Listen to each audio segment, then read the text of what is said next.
let's not give credit to the people that Jeffrey Dahmer didn't eat.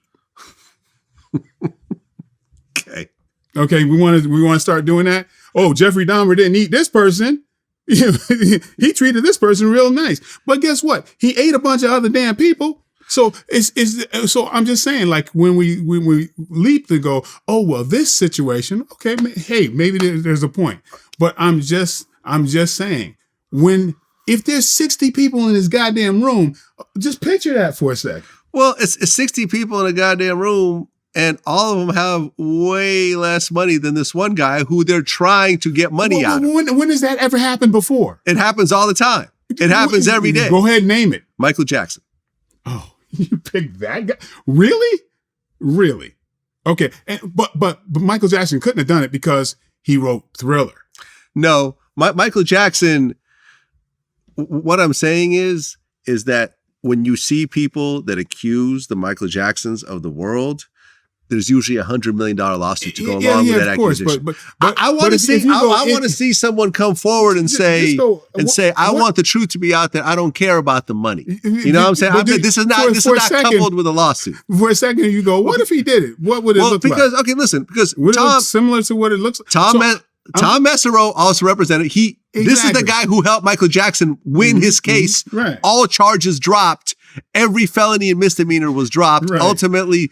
And you come to find out. I'm telling you, Michael Jackson couldn't have done it because he sings too well. I'm not saying he could have done it because he sings too well, but when you look at his accusers, you find out that, for example, the trial that he won, which was triggered by a documentary as well, like the R. Kelly situation, and the mother of the woman, the mother of the child who claimed that he was being molested by Michael was a scammer. Listen, right? They proved that she had done so many scams that she couldn't even take the stand without self-incrimination. Yeah, okay. So I'm just saying, you have a scammer mother who suddenly, sees her son as a way to get a big bag. I mean, Chris Tucker took the stand in that case and said, these people are full of shit. All this stuff they're accusing Michael of actually didn't even happen that way. Right, because Chris Tucker is famous, right? And he couldn't be wrong. It's not that he couldn't be wrong. No, he can't be because he's famous, man. Fame heals everything. No. I'm not saying that. But why are you mentioning Chris Tucker? How many other people are you not mentioning? Just think about it. I'm just saying, give equal. Equal. Well, one of the guy. Okay, let's put it like this. One of Michael Jackson. I agree with you. Okay, I already agree with you. Right. Like Bill Cosby couldn't have.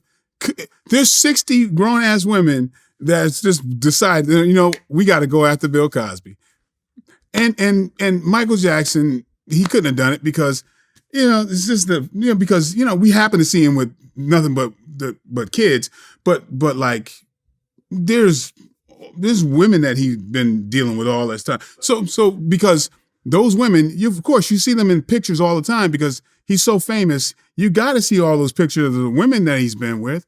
So he couldn't have done that. He couldn't. There's no way because he's famous. I'm not saying there's no way. I'm saying that it could have happened. But what I'm saying is, like, for example, one of the Michael Jackson's Leaving Neverland accusers took the stand for his trial saying nothing happened. His old trial. So there's always there's $100 million lawsuit to go along with them suddenly switching their story right before the statute of limitation ends. So he couldn't have done it. He could have done it, but okay, That's all I'm saying. The money aspect. There's a money aspect. There is a massive money grab. Listen, at the end of the day, I've had people sue me. I've had to settle with people. It was bullshit. It was all a fucking money grab. It's all a money grab at the end of the day. At the end of the day, it couldn't possibly be. Out of all the women that claimed that Cosby raped them or whatever, there was only one criminal case. And in fact, that criminal case... What does that matter? Like, honestly. What does that matter? Yeah. You're a serial rapist, but no one files criminal charges against you? But you're this serial rapist. You have to think, okay, when you start thinking about just even in rape, how many times, you know how hard that is to prove? it's a very hard thing to prove. I mean, so Mike Tyson went to prison for it. it's a very hard thing to prove. Tupac went to prison for it. It's a very hard thing to prove. There's far more people who can never, especially when it's a very famous person.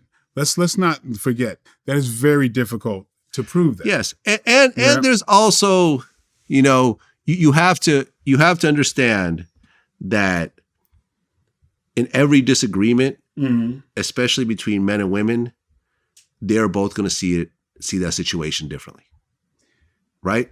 Hey, they're going to see that situation very differently. I would, for the man, it could be like, listen, I was just attracted to her and I was trying to convince her to have sex with me, and what I'm saying, I was trying to talk my way into it, and and so forth. The woman was like, I was not into it at all, and he raped me. And it's like, no, I didn't rape you. We had consensual sex. And at one point, is it consensual or is it rape?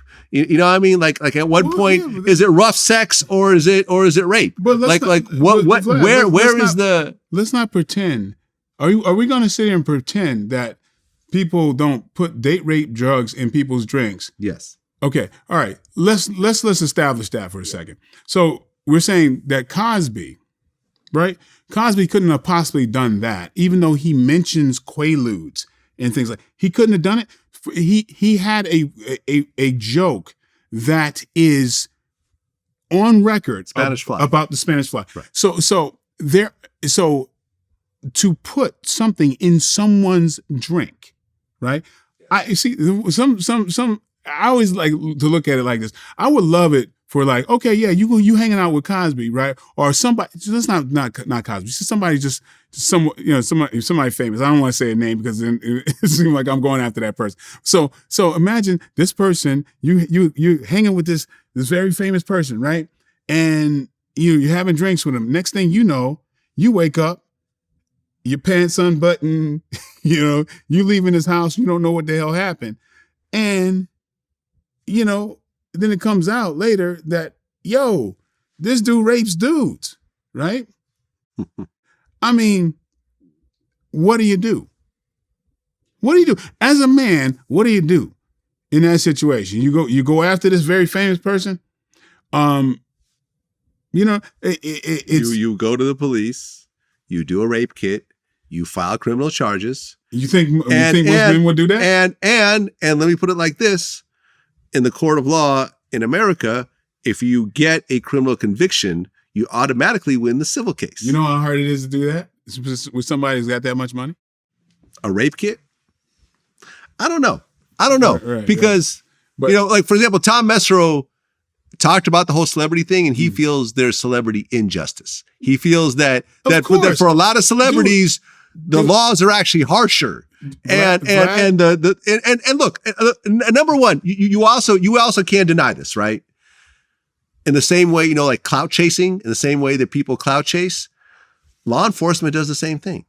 Would law enforcement rather bust Michael Jai White or bust Michael the bus driver? All of these things are true. Yes. You're picking them. We will always find the exceptions to the rule. That's always going to be there. But I want you to think for a second. There is a decision that you're making to go that direction and to think of that as the logic behind it. There is a decision. Whereas if this was your loved one, that is one of those 60 people, you might be thinking different. You might be thinking different, right? Okay, because so you're gonna take the side of the. All I'm saying, because you, as an intelligent person, are going to say, okay, there's something that you say, I don't want this to happen. And you may be looking at that side of, oh well, here you go, and this is the only case, and whatever. That's always going to be there. But I'm just saying, just for shits and giggles. Let's look at the other side. When you start looking at the other side, when you start walking that thing about the OJ conspiracy, and you go, let's prove this. And you start thinking about the Bill Cosby conspiracy. Let's really put it on its feet and really look at it. It starts to make you go, wow, that's kind of far-fetched that all of that would happen. Especially, I'm not talking about, I'm talking about really putting it on his face. Finding who these people are, right? And, are these women intelligent, career people, all these type of people? And then you start to go, all right, this person would dare go through all of these things. Mm-hmm. And if you walk that walk and you start really looking at those people, and you still come away with, no, I think this is a conspiracy, all 60 people, then I say, then cool. You've satisfied my question. I just think when you do that, you might look at it a little bit different. Yeah. That's all I'm saying.